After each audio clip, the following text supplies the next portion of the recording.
ስሜ መሀመድ ጌታ ባልቻ እባላለሁ።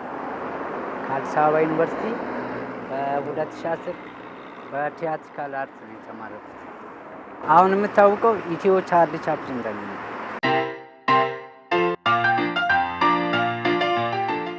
ቻርሊ ቻፕሊን ከልጅነቴ ጀምሮ የምከታተለው ግለሰብ ነው እና የእሱ ፊልሞችን ስከታተል ይመስጠኝ ነበረ እና እንደሱ መንቀሳቀስ፣ እንደሱ መራመድ፣ እንደሱ አክት ማድረግ ምናምን በጣም አደርግ ነበረ እና ወደ ዩኒቨርሲቲ ስገባ ደግሞ ቲያትር ምናምን ስንሰራ የቻርሊ ቻፕሊን አክት ምናምን እሰራለሁ እና ብዙ ጓደኞቼ የቻርሊ ቻፕሊን ብሰራው ምናምን እያሉ ይመክሩኝ ነበረ።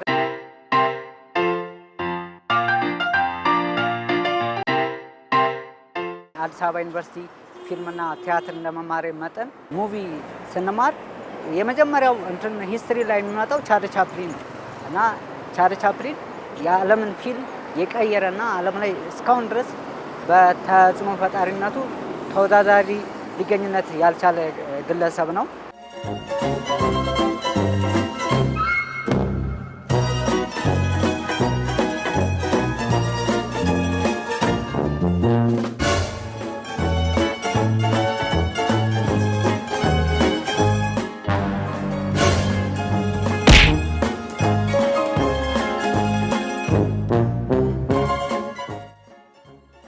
ሰው እውነት ለመናገር በጣም ወዶታል።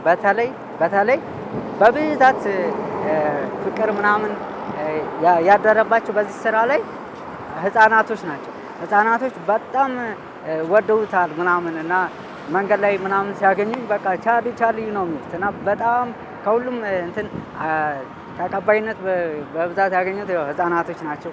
ያው እኔም ልጅ እያለሁ ህፃን እያለሁ የቻርሊ ቻፕሊን ፊልም በማየቴ ነው ተጽዕኖ ያሳደረብኝ እና ህፃናቶች ሰውም በጣም እንትን ይለኛል፣ ያበረታቱኛል፣ ያግዙኛል ምናምን። አቀባበሉ በጣም አሪፍ ነው።